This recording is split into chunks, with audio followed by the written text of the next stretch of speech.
Listen up, partners. This is Good, Bad, Ugly on World Improv Network.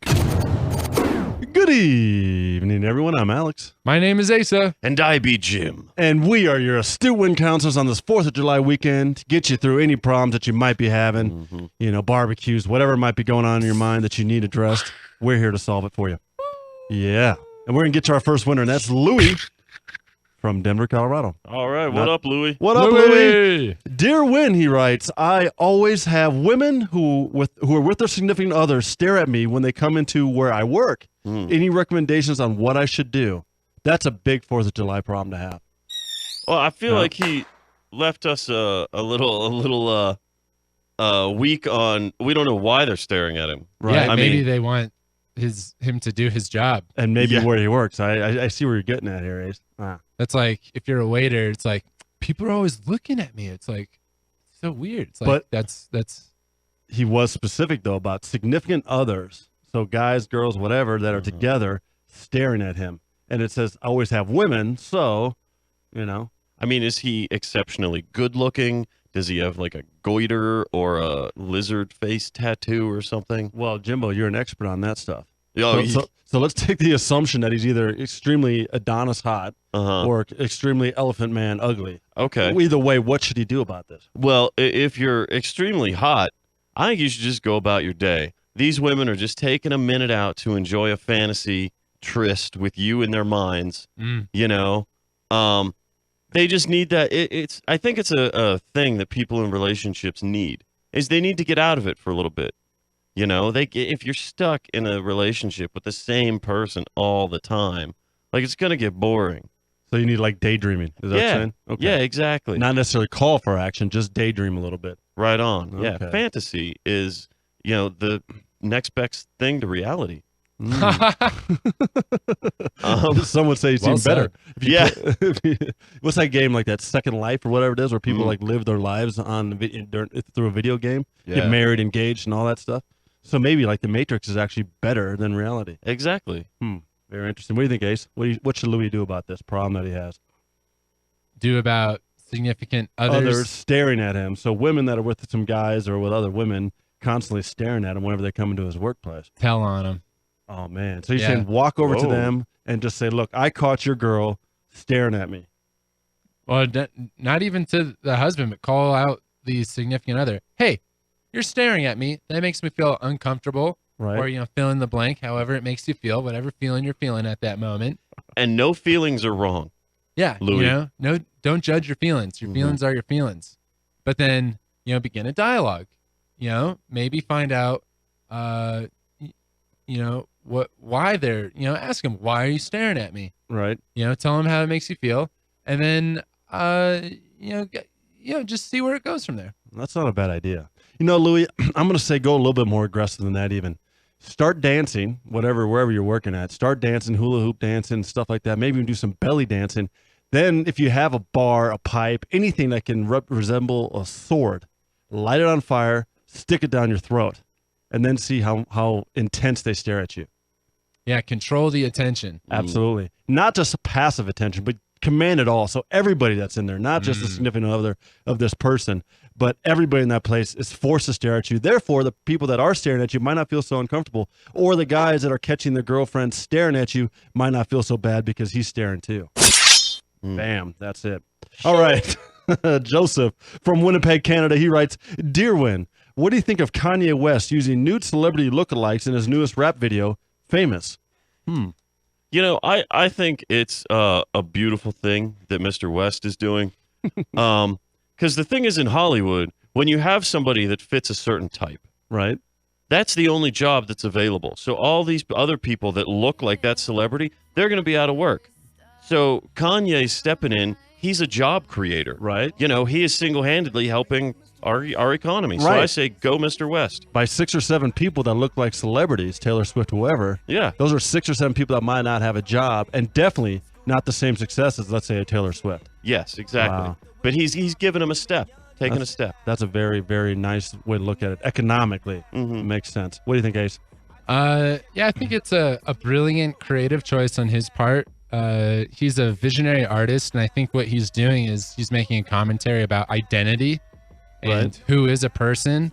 What is an image? How does an image indicate who a person is? Right. Are you your image, or are you something else, or is it some kind of combination?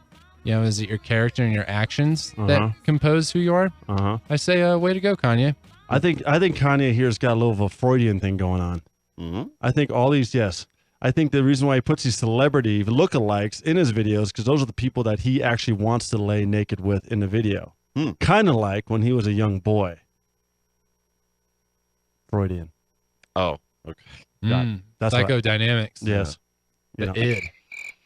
Exactly. All right. All right. We'll move on to our next winner. I hope that helped, Joseph. And you know, you got some great feedback. Sophia from Quito, Ecuador writes, Ooh, Quito. Dear Win, we know that the 4th of July is an important day for Americans, but what is your favorite holiday? Oh, good question. What is our favorite holiday? Ace? Our favorite? Like, yeah, the like three I think of us? us. I think the winners. Yeah, I think she's talking about it could have been any one of our 16 cast members, but since it's us 3 sitting here today. Well, I don't know. Red beer. Yeah, I mean, absolutely, that makes sense. Kyle. I think maybe that's an allusion to like St. Patrick's Day. Okay. Or Cinco de Mayo, maybe. Or what are the other drinking days that are quote unquote holidays? Well, Cinco de Mayo, St. Patrick's Day, definitely, without a doubt. If you don't have a family, Thanksgiving Day. Yeah. Christmas, if you like to get bombed on eggnog. Yeah. You know, for the grandparents at, you know, the senior retirement home, it's eggnog. Christmas got to be it. New Year's Eve is it? No, without a doubt. Yeah, I'm a big fan of New Year's Eve. That's because your favorite?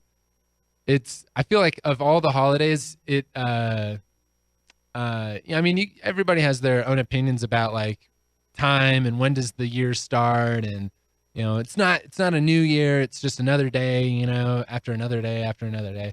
But I think it is like a cool opportunity to kind of refresh your perspective, kind of like on your computer screen. You get to, you know, refresh your browser, so to speak. All right. And so, and it's also an international thing. It's not like specific to geo-specific to the United States, like Thanksgiving and so on. Totally. It's an international holiday. So you're kind of a worldly guy when it comes to that. It's very cosmopolitan. Very cosmopolitan. What do you think, Jimbo? You know, I think I have to go with Thanksgiving. Okay. Because it's all about gluttony. Right. It's murdering all Indians? about, excuse me? Gluttony and murdering Indians? Well, I don't really celebrate that latter part. That was just kind of a thing that happened as a result of us being here, us being white people. Just a thing that happened. Wait, it's not underplaying it at all. Yeah, not at all. Yeah, you're right. That was somewhat disrespectful. Stick just to a the little gluttony, bit. Jim. Stick to the gluttony. Your holiday sucks. You want to know why Thanksgiving is great? Yeah. Because it's always on a Thursday. So you get 2 days off. You get a guaranteed 4-day weekend. There it is. That's spot on, because you know every year it's going to be on a Thursday. No trickery about switching to a Monday, Wednesday, going through the 7 days of the week. Yep. That's a good point. Getting to the heart of it right there. I'm going to go with Halloween.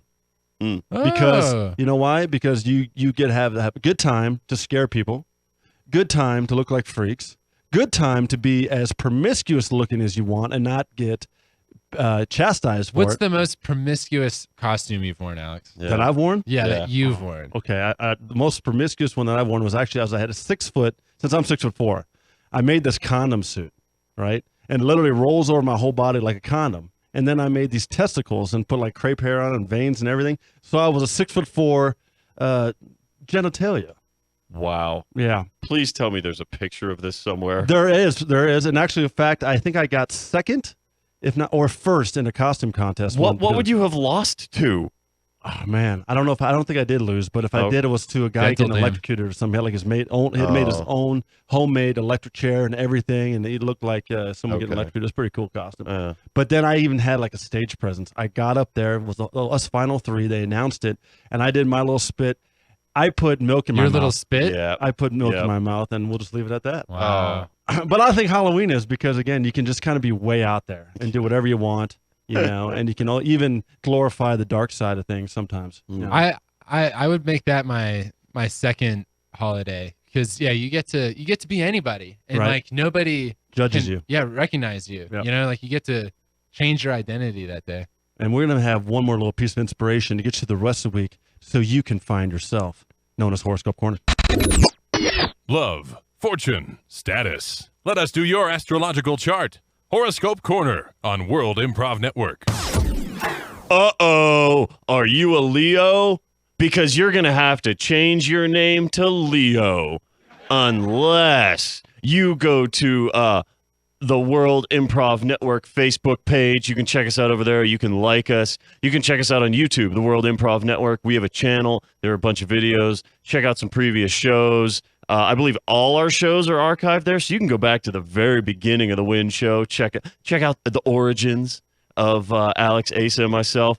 Like some videos. You can subscribe. Check us out on Twitter at World Improv Net. You can send us suggestions. We will use them on the show.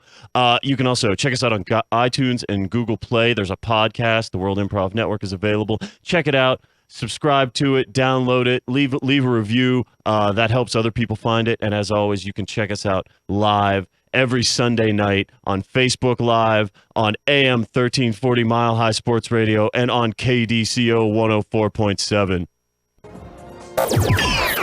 Thanks for listening to Win on Mile High Sports Radio. Don't forget to be a winner and interact with the cast by sending your suggestions or questions for each show segment throughout the week by hitting them up on Facebook at World Improv Network, on Twitter at World Improv Net, or by calling into the Mile High Sports Radio studio line on Sundays before or during the show. See you next week.